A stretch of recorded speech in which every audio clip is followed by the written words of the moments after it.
अस्सलामुअलैकुम दोस्तों, आज मैं आपके लिए एक ऐसा मीठा बनाने की रेसिपी लाई हूँ जिसके आगे महंगी से महंगी मिठाई भी फेल हो जाएगी अगर आपने ये ठंडा ठंडा मज़ेदार सा मीठा एक बार बनाकर खा लिया।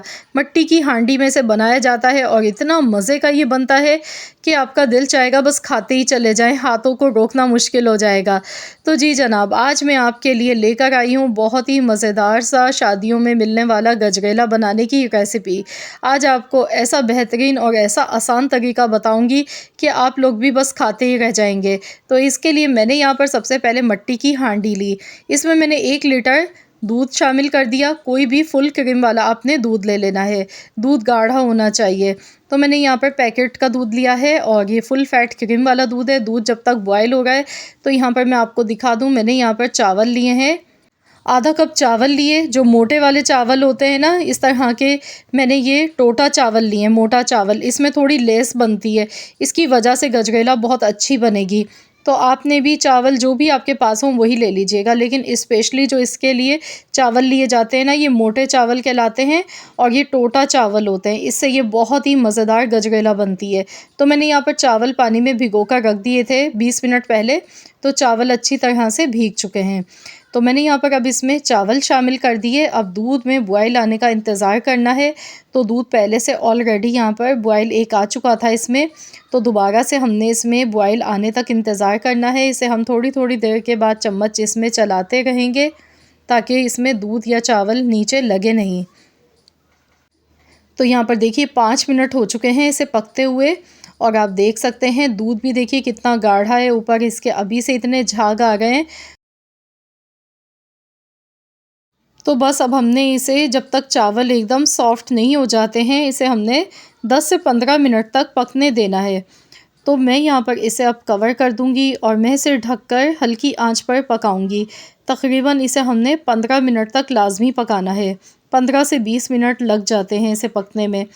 तो यहाँ मैंने इसे ढक्कन मैंने पूरा नहीं लगाया, थोड़ा-सा मैंने खुला रहने दिया है। चम्मच भी मैंने साथ में डाल दिया ताकि चावल नीचे ना लगें। तो अब मैं इसे अच्छी तरह से पहले पका लेती हूँ।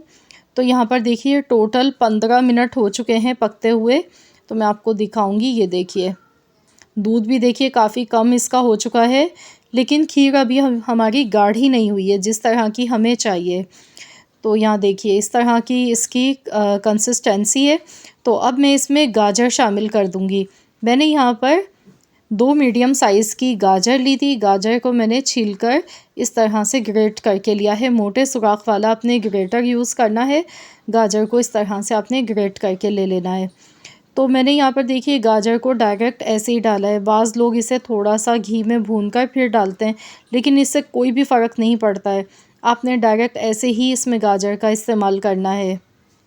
और आप चाहें तो यहाँ पर गाजर की क्वांटिटी बढ़ा भी सकते हैं, जितनी आपको पसंद हो आप उसी हिसाब से ले लीजिएगा।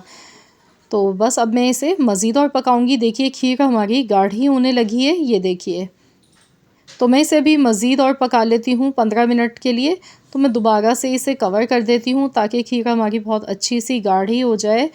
तो यहाँ पर देखिए 15 मिनट मज़ीद और हो चुके हैं, ये देखिए। अगर आपको लगे कि चावल इसमें थोड़े आपको मोटे नज़र आएँ तो फिर आप इन्हें दाल घोटने वाली घोटनी से भी मैश कर सकते हैं, या तो फिर आप शुरू में ही, अगर आप चावल आपके पास ये वाले नहीं हैं तो फिर आप बासमती चावल जो भी लेना, तो आप वही चावल इसमें पीस कर डाल दें। लेकिन जब भी हम खीर बनाते हैं तो इसमें बारीक पिसे हुए चावल नहीं डलते हैं। मैंने इसमें आधा कप फ्रेश क्रीम का यूज़ किया है। आप इसमें दूध की मलाई भी यूज़ कर सकते हैं। तो यहाँ पर मैं इसमें से एक बॉल अभी निकाल लेती हूँ। आपने देखा मैंने इसमें चीनी शामिल नहीं की। तो आपके घर में भी अगर कोई शुगर के पेशेंट हैं तो फिर आपने पहले निकाल लेनी है। मैंने यहाँ पर इसीलिए मीठा इसमें पहले ऐड नहीं किया था। जब खीर हमारी पूरी बनके तैयार हो गई तो मैंने इसमें से एक बॉल निकाल लिया। बाद में मैंने इसमें हस्बे ज़रूरत मीठा शामिल कर दिया।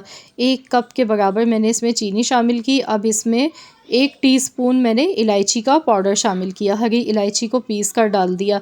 थोड़ी सी चीनी के साथ मैंने ये पाउडर बना के रखा हुआ है। तो यहाँ पर 1 टीस्पून इसलिए आपको थोड़ा ज़्यादा लग रहा होगा, लेकिन ये बिल्कुल सही है।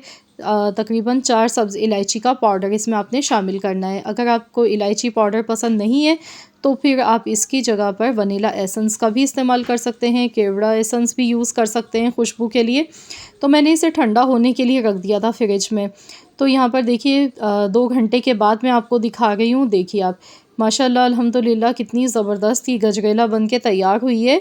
और मिट्टी की हांडी में जब हम इसे बनाते हैं फिर तो और भी 4 चाँद लग जाते हैं इसके जायके में। तो मैंने थोड़ा-सा पिस्ता ऊपर से डाला, इसे गार्निश कर दिया।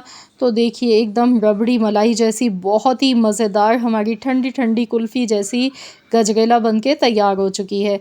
अगर आपको रेसिपी पसंद आई है तो वीडियो को लाइक ज़रूर कीजिएगा, शेयर भी कीजिएगा। चैनल पर अगर आप मेरे नए हैं तो चैनल को भी सब्सक्राइब कर लीजिएगा। मिलते हैं इंशाअल्लाह ताला एक और नई रेसिपी के साथ, तो जब तक के लिए अल्लाह हाफ़िज़।